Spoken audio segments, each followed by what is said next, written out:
ओम श्री परमात्मने नमः।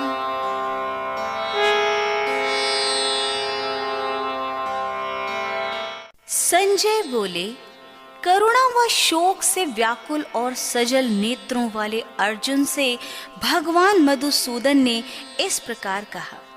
श्री भगवान बोले, हे अर्जुन, इस संकट काल में यह मोह तुम्हें कैसे उत्पन्न हो गया?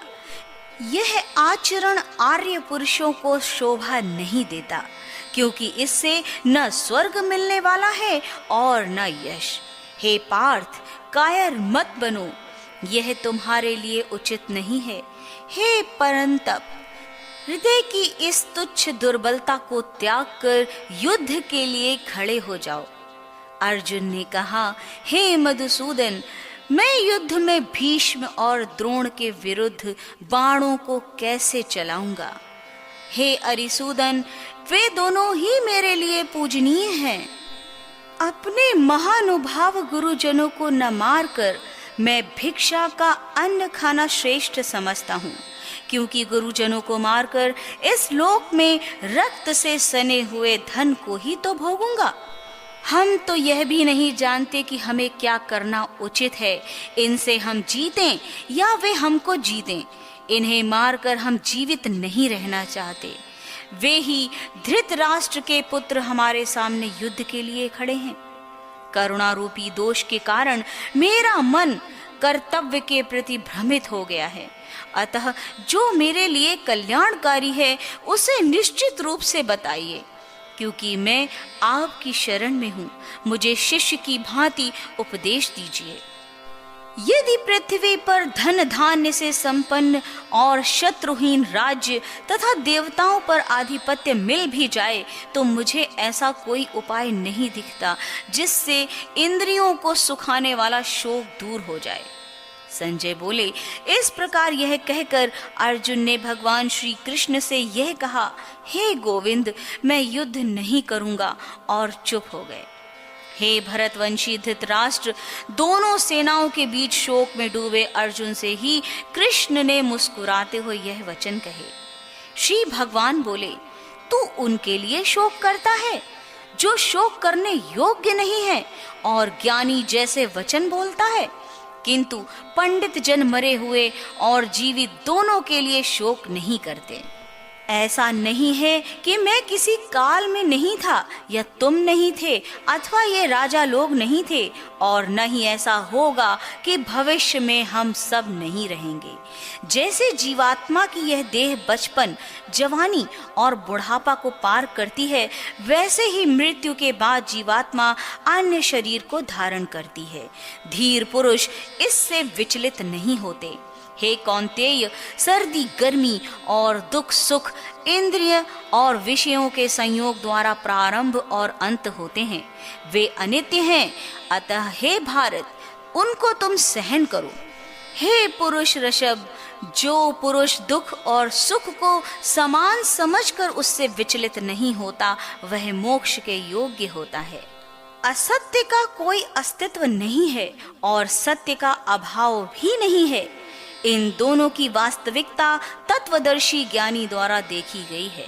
तू इस अविनाशी तत्व को जान, जिससे यह संपूर्ण जगत व्याप्त है। इस अविनाशी का कोई विनाश भी नहीं कर सकता। इस शरीर में आत्मा अविनाशी और अबोधगम्य है।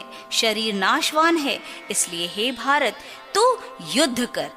जो इस आत्मा को मारने वाला समझता है और जो इसे मरा मानता है, वे दोनों नहीं जानते कि यह आत्मा न मरती है और न मारी जाती है।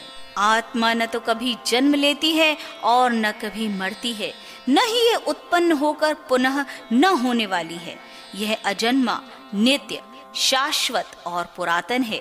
शरीर के मर जाने पर भी यह नहीं मरती। हे पार्थ, जो पुरुष आत्मा को अविनाशी, अजन्मा और अव्यय स्वरूप जानता है, वह कैसे किसी को मार सकता है और कैसे किसी को मरवाएगा। जिस प्रकार मनुष्य फटे पुराने वस्त्रों को त्याग कर नए वस्त्र धारण करता है, उसी प्रकार आत्मा पुराने शरीर को त्याग कर नए शरीर को धारण करती है।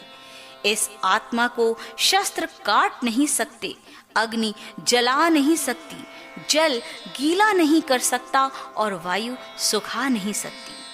इस आत्मा को न छेदा जा सकता है, न जलाया जा सकता है, न गीला किया जा सकता है और न सुखाया जा सकता है। यह नित्य, सर्वव्यापी, अविकारी, अचल और स्थिर स्वभाव वाली सनातन है। इस आत्मा को अव्यक्त, अचिंत्य और अविकारी कहा गया है। इसलिए ऐसा जानकर तुझे शोक नहीं करना चाहिए।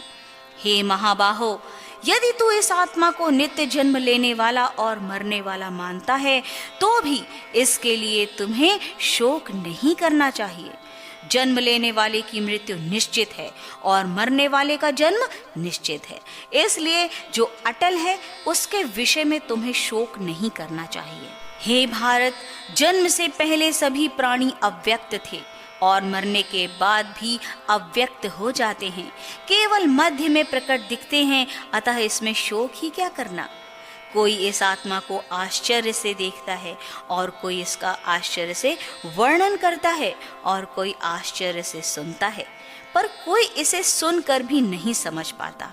हे भारत, शरीर में रहने वाली इस आत्मा का कभी वध नहीं किया जा सकता, इसलिए किसी भी प्राणियों के लिए तू शोक मत कर। इसलिए अपने धर्म को देखते हुए युद्ध करने में संकोच मत कर, क्योंकि क्षत्रिय के लिए धर्म युद्ध से बढ़कर दूसरा कोई कल्याणकारी कर्तव्य नहीं है। हे पार्थ, वे क्षत्रिय धन्य हैं जिन्हें ऐसे युद्ध का अवसर प्राप्त होता है। ऐसा युद्ध खुला हुआ स्वर्ग का द्वार है। यदि तू इस धर्म युद्ध को स्वीकार नहीं करता है तो अपने धर्म और यश को खोकर पाप का भागी बनेगा। सब लोग हमेशा तेरी अपयश को कहते रहेंगे। एक सम्मानित पुरुष के लिए अपयश मृत्यु से भी बढ़कर है। महारथी योद्धा तुझे भय के कारण रण छोड़ भाग कहेंगे। जो लोग तेरा आदर करते थे वे ही तुझे तुच्छ समझेंगे। तेरे शत्रु तेरे सामर्थ्य की निंदा करते हुए बहुत से कटु वचन बोलेंगे, फिर उससे अधिक दुख तुझे क्या होगा। यदि तू युद्ध में मारा गया तो स्वर्ग प्राप्त करेगा और विजय हुई तो पृथ्वी का सुख भोगेगा। इसलिए हे कौन्तेय, खड़ा हो जा और निश्चय पूर्वक युद्ध कर। सुख दुख, लाभ हानि और जय पराजय में समभाव रहकर युद्ध के लिए तैयार हो जा, फिर तुम्हें पाप नहीं लगेगा। हे पार्थ, यह बुद्धि सांख्य योग के विषय में कही गई है और अब तू कर्म योग के विषय में सुन। इस बुद्धि से युक्त होकर तू कर्म बंधन से छूट जाएगा। इस कर्म योग में किए गए प्रयास का नाश नहीं होता और न ही फल दोष होता है। इस धर्म का पालन करने से महाभय से रक्षा होती है। हे कुरुनंदन, इस कर्म योग में निश्चयात्मक बुद्धि एक ही होती है, किंतु अस्थिर चित्त वाले पुरुषों की बुद्धियां अनेक प्रकार की और अनंत होती हैं। हे पार्थ, अविवेकी पुरुष वेदों की पुष्प जैसी आकर्षक और दिखावटी वाणी बोलते हैं और कहते हैं कि स्वर्ग से बढ़कर और कुछ नहीं है। वे कामनाओं में लिप्त होकर स्वर्ग को ही श्रेष्ठ भोग और ऐश्वर्य प्रदान करने वाली जन्म रूप कर्मफल को देने वाली अनेक क्रियाओं को बताते हैं।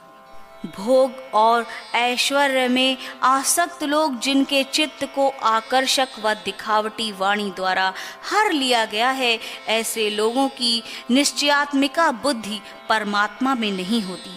हे अर्जुन, तू वेद के तीनों गुणों से रहित और निर्द्वंद्व हो जा और नित्य सत तत्व में स्थित होकर योग क्षेम को न चाहते हुए परमात्मा में स्थित हो जा।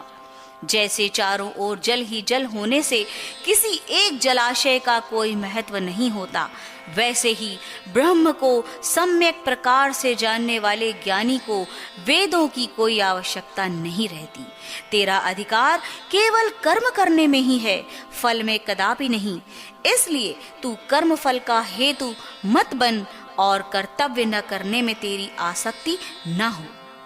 हे धनंजय, तू आसक्ति को त्याग कर सिद्धि असिद्धि में सम होकर योग में स्थित हुआ कर्म कर। समभाव ही योग कहलाता है। हे धनंजय, समबुद्धि योग की अपेक्षा सकाम कर्म निम्न स्तर का है, इसलिए तू समबुद्धि की शरण में हो जा, क्योंकि कर्मफल की इच्छा वाले अत्यंत दीन होते हैं। समबुद्धि युक्त मनुष्य इस जीवन में पुण्य और पाप दोनों को त्याग देता है, इसलिए तू योग मार्ग का अनुसरण कर, क्योंकि कर्मों में कुशलता ही योग है। समबुद्धि ज्ञानी जन कर्म फलों को त्याग कर जन्म मृत्यु के बंधन से मुक्त होकर परम पद अर्थात मोक्ष को प्राप्त करते हैं। जब तेरी बुद्धि मोह रूपी दलदल को पार कर जाएगी, उसी समय तू सुने हुए या सुनने में आने वाले भोगों से विरक्त हो जाएगा। जब अनेक विषयों के सुनने से विचलित हुई तेरी बुद्धि परमात्मा स्वरूप में स्थिर हो जाएगी, तब तू योग को प्राप्त करेगा। अर्जुन बोले, हे केशव, समाधि में स्थित स्थिर बुद्धि वाले पुरुष के क्या लक्षण हैं? वह कैसे बोलता है, कैसे बैठता है और कैसे चलता है?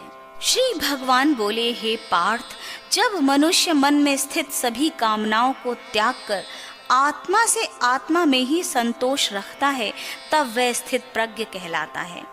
दुख में जिसका मन विचलित नहीं होता और सुख में जिसकी लालसा नहीं है और आसक्ति, भय व क्रोध से मुक्त है, ऐसा मुनि स्थिर बुद्धि वाला कहलाता है। जैसे कछुआ अपने अंगों को समेट लेता है, वैसे ही जब कर्मयोगी अपनी इंद्रियों को इंद्रिय विषयों से हटा लेता है, तब उसकी बुद्धि स्थिर होती है। इंद्रियों को विषयों से हटाने वाले पुरुष के विषय तो निवृत्त हो जाते हैं, पर भोगों में आसक्ति बनी रहती है। किंतु स्थित प्रज्ञ पुरुष महात्म तत्व का अनुभव होने से निवृत्त हो जाता है। हे कौन्तेय, प्रयत्न करते रहने पर भी बुद्धिमान पुरुष के भी मन को ये चंचल इंद्रियां बलपूर्वक हर लेती हैं।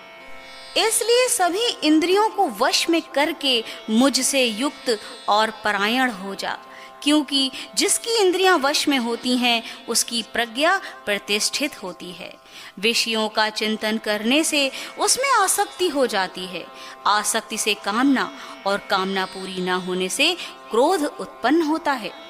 क्रोध से मूढ़ता उत्पन्न होती है और मूढ़ता से स्मृति भ्रम हो जाती है। स्मृति भ्रम से बुद्धि का नाश होता है और बुद्धि के नाश होने से मनुष्य अपनी स्थिति से गिर जाता है। किंतु संयमी पुरुष राग द्वेष से मुक्त अपने इंद्रियों को वश में करके विषयों को भोगता हुआ प्रसन्नता प्राप्त करता है। शांति मिलने पर सभी दुखों का अंत हो जाता है और प्रसन्न चित्त वाले की बुद्धि शीघ्र ही स्थिर हो जाती है। जो बुद्धि योग से युक्त नहीं है, उसकी इंद्रियां और मन वश में नहीं होते और न ही उसकी बुद्धि स्थिर होती है। बुद्धि स्थिर न होने से शांति नहीं मिलती, बिना शांति के सुख नहीं मिलता।